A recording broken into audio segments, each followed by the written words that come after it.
what's up world? It's your boy Philochko here, and I know I haven't made a video in a long time, but I'm back. It's been about 5 days, I think. Last video I made was about Kadyrov, and right after that video I got totally sick. I mean, I was even sick when I made the video about him, but after that I got really sick. And what I want to do for this video is going to be another talking to you video. In this video I want to talk to you people a little bit about Ayia Napa, Cyprus, right? The country is Cyprus. The town I'm in is called Ayia Napa, and I want to speak to you people about it because I'm sure there's a lot of Russian people here.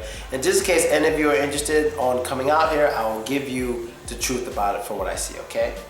Now, the first thing you should know, this is for people who are 18 and over, who like can drink and stuff, you know. The first thing you need to know about Ayia Napa is that it is absolutely crazy. It is absolutely crazy. What I mean by crazy is every single night there's a party. There's parties, there's music, loud music everywhere until about 2 o'clock in the morning. Then by law they have to turn the music down. But every night till about 2 o'clock in the morning it's loud music. People walking up and down the street drunk, going crazy, making noise, and this is every night. Every night in Ayia Napa is crazier than the Saturday night in like almost any city. Because usually in cities, Saturday night is the craziest night to drink and dance and scream your head off and party. But here, every night is even crazier than that. There's always a bunch of people in the street, always a bunch of crazy stuff going on, a bunch of fights. It is insane. It is crazy, okay? That's the first thing, it is crazy. Second thing you need to know, I don't know how many things I'm gonna give you, but I'm gonna give it to you. Second thing you need to know is that the vast majority of the people out here are or have been sick since they got here. I don't know exactly what it is, but I'm sick now. But when I first came here, I was living with 2 girls in this apartment. Both of them were sick. It took me 2 weeks of living with them before I got sick. So, you know, I was taking care of them when they were sick. So once they got better, then I got sick. And everyone who lives next to us is sick. And whenever I go outside, I hear coughing, sneezing, coughing. It's very common out here that people are sick. You want to bring medicine. You want to bring whatever you can to help yourself feel better if you get sick. So basically what I'm telling you is when you come down to Ayia Napa, expect to get sick. Expect it. Now I'm not saying 100% of the people get sick or have been sick here, but it's very common. So expect to get sick. Expect it and be ready for it. Because odds are it's going to happen. I've never been to a place in my life where there are so many people sick just in one spot, you know. It's crazy. Now, third thing about Ayia Napa. Third thing about Ayia Napa is it's very small. It's very small in Ayia Napa. There's a lot of places to go, maybe 30 good places to go, but it's very small. So if you're here for like a week, you know, you go out Monday through Sunday. By Sunday, you're gonna recognize almost every face you see. Because, I mean, people come in and leave all the time, but if someone's been there the whole week you've been there, odds are you're gonna recognize them because you saw them before. It's very small. Everyone generally recognizes or know each other. You could be here as long as you're here for at least a week, you're basically gonna understand and know almost everyone you see. You're gonna see the same workers in the street selling the same things, you know. It's very common here that you see a face, you recognize the face, but you don't say anything, but some faces you say hello to. And it's very small. So if you have enemies, that's not a good idea because you're going to see your enemies all the time.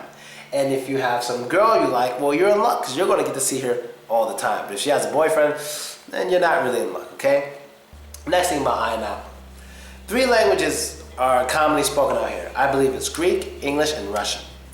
Now, a lot of people watch my videos, they're Russian. Well, you're in luck when you come out here to Ayia Napa. You do have some places to go if you want to party, be around Russian people. You can go to one place called Arbat. You have Red Square. You have Soho. You have Lyagushka, which is Senior Frogs, and maybe some other small places. But those places that I named are the main places for Russian people. Everyone here speaks some amount of English. You know, the accent the Cyprus people have when speaking English is kind of interesting. It's not that hard to understand. Their accent isn't that strong, but they're not hard to understand. You can definitely understand them. They're very friendly, nice people most of the time. And so yeah, those are the 3 main languages. You have Russian, English, and Greek. Now to the next thing. The next thing I want to get to about Cyprus is that This is not a place. Okay, how do I put this? I gotta put this in the best way possible. This place is heaven and hell at the same time. It is heaven and it is hell at the same time. The reason why it's heaven is because if you're a person who likes to meet people, party, do things, have a lot of fun, this is the place. You can be with new people every single night you go out. You could drink new drinks, you could be with new friends, you could go to new after parties. There's parties 24/7. So you could go outside at 10 o'clock at night, start partying.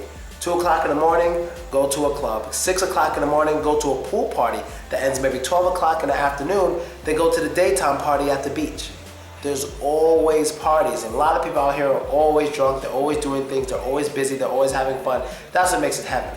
What makes it hell is that for some reason in Ayia Napa, people tend to do things they usually wouldn't do.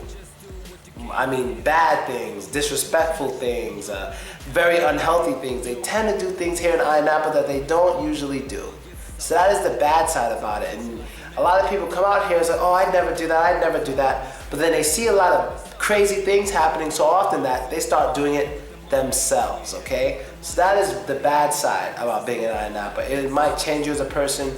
You might do things that you regret, and when you get home, you're like, oh, I can't believe I did that. Why did I do that? Why did I do that? It was crazy. That wasn't a good idea. It was unhealthy. Well, yes, that is kind of what it's like here in Ayia Napa, okay?